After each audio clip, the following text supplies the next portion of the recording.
आणि आता ही थेट दृश्य आपण पाहतोय नाशिकमध्ये शिवसेना ठाकरे पक्षाचा मोर्चाला सुरुवात होणार आहे।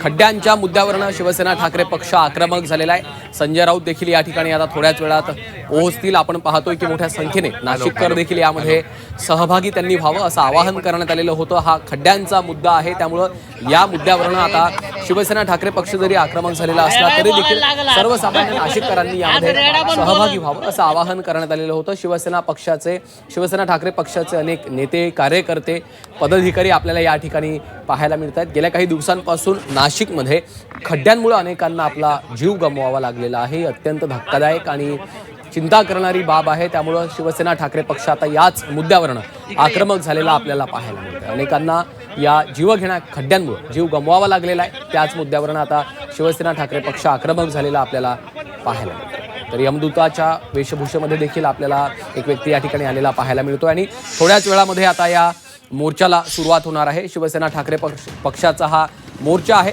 विविध बॅनर्स लक्ष वेधून घेत आहेत। भव्य जनआक्रोश मोर्चा असं नाव देण्यात आलेलं आहे। सर्वसामान्य नाशिककरांनी देखील यामध्ये सहभागी व्हावं असं आवाहन शिवसेना ठाकरे पक्षाच्या वतीने करण्यात आलेलं आहे। हे बॅनर्स आपण पाहतो, या बॅनरची देखील सध्या नाशिकमध्ये जोरदार चर्चा सुरू आहे। तर नाशिक शहर हे विद्रूप झालेलं आहे। नाशिक आयुक्तांची ताबडतोब बदली करा अशी देखील शिवसेना ठाकरे पक्षाची मागणी आहे।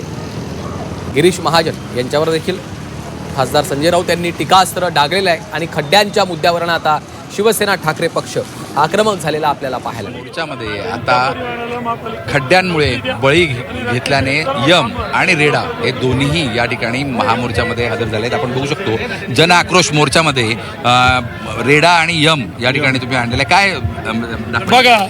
रेडा आणि यम हा शिवसेनेने आणला नाहीये, तो हा भारतीय जनता पार्टीने इथं मुक्कामी ठेवला आहे। आज यमदूताला इथं थांबण्याची वेळ कोणामुळे आली तर ती भारतीय जनता पार्टीमुळे आली। भारतीय जनता पार्टीचा भ्रष्ट कारभार, या प्रशासनाचा भ्रष्ट कारभार, म्हणून नाशिक महापालिकेत इतके खड्डे आहेत आणि त्या खड्ड्यांनी जे 6-7 बळी गेले त्याच्यासाठी यमराज इथंच मुक्कामी आहेत। यमराज सुद्धा सोबत आहे। काय वाटतंय जे काही नाशिकची परिस्थिती आहे ती कशामुळे झाली? नाशिक महानगरपालिकेमुळं मला इथे ओव्हरटाईम करायला लागतंय। 2-2 3 दिवस इथंच मुक्काम आहे। मागच्या 4 महिन्यांपासून मी घरी नाही गेलोय, माझी बायको वाट पाहतीये। तर या महानगरपालिकेला एवढंच आव्हान आहे की लवकरात लवकर या गोष्टी बंद करा, हा भोंगळ कारभार बंद करा, मला घरी जाऊ द्या। तुम्हाला काम खूप मोठ्या प्रमाणात लागले, अनेक जणांचे अपघात होत आहेत, मृत्यू होत आहेत असं वाटतंय?